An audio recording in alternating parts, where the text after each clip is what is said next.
To understand remove the regime, you have to understand the broader resistance movement that's been building throughout 2025. May Day rallies brought people into the streets over concerns about democracy and workers' rights. Hands-off protests mobilized around reproductive rights and bodily autonomy.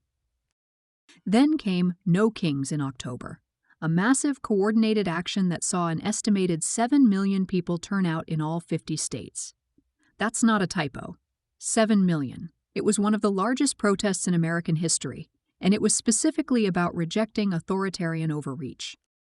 Some of the same organizers behind No Kings are now part of the Removal Coalition. They learned from that success and adapted the strategy. Instead of going wide, they went deep. Instead of 50 states, they focused on Washington, D.C., on the seat of power itself. And timing matters here. Trump's approval ratings are reportedly at the worst they've been during his presidency. Multiple national surveys show significant disapproval. Federal courts have ruled his National Guard deployments unlawful. The political landscape is shifting. Representative Al Green's involvement is particularly significant. He's been censured for protesting Trump before, which means he's taking political risk to stand with this movement. That's not nothing. The cultural programming around the protest also matters. The Dropkick Murphys didn't headline this rally by accident. They're a band whose music has long been associated with working-class struggle, Irish American identity, and resistance to oppression. Having them there sent a message about who this movement is for and what it represents. But here's what I want you to understand. This isn't happening in a vacuum. Courts are questioning Trump's actions. His poll numbers are tanking. Veterans are protesting. Families are hurting. The resistance isn't just activists anymore. It's crossing into mainstream America. Now let's talk about Charleston, because what happened there exposes something deeply troubling about how protest rights are being handled in America right now. Dozens of Charleston residents gathered Saturday as part of Remove the Regime Day. They marched from the South Carolina Aquarium through downtown, about a mile. But getting permission to do that, that's where things got messy. Organizer Anna Cleveland applied for a permit under Charleston's First Amendment demonstration ordinance. She was denied. Instead, the city offered her a limited march route in what she described as a poorly traveled part of the city, essentially pushing the protest out of sight. So what did Cleveland do? She told police the march would go ahead unpermitted. And suddenly, the police called to negotiate. They agreed on a route that took protesters past Marion Square and City Hall, the exact kind of visible, impactful route that was initially denied. But here's Cleveland's point, and it's crucial. The problem with this process is that I can do that. I have the resources, the social support to risk the $500 fine and the 30 days in jail that you can get under the ordinance if you violate it. A lot of people don't. Think about what that means.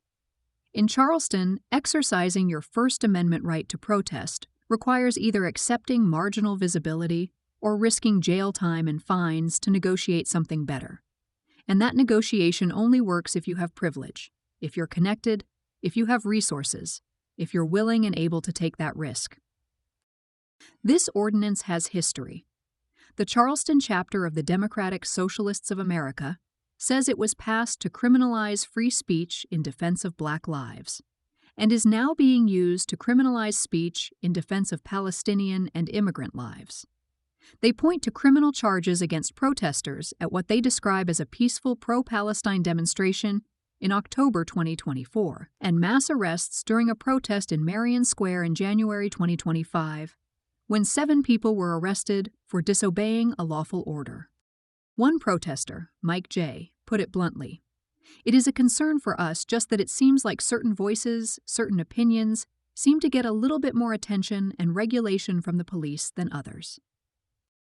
That's selective enforcement of constitutional rights.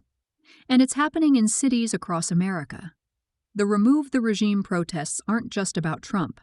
They're about the erosion of the basic rights that make democracy possible. So where does this leave us? Let's be honest. Remove the Regime is unlikely to immediately result in Trump's impeachment. Republicans control the House, and impeachment requires political will that simply isn't there right now.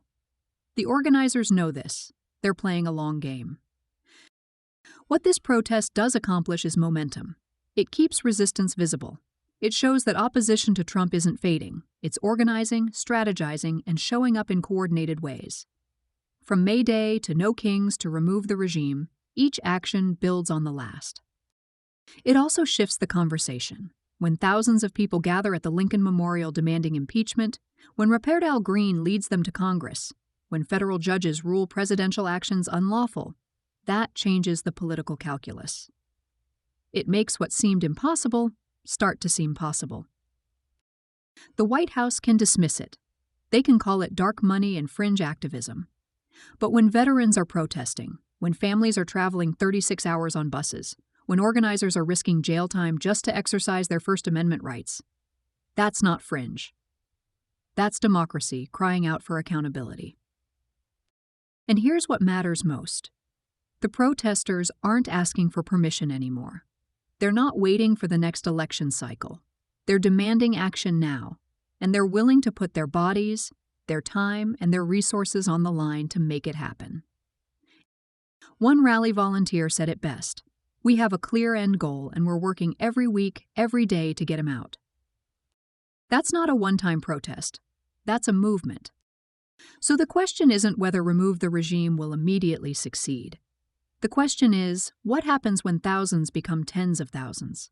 When protests continue week after week, when court rulings pile up, when poll numbers keep dropping? History tells us that's when things change. This past weekend, Americans showed up in Washington, Charleston, Fairmont, and beyond to demand accountability from their government.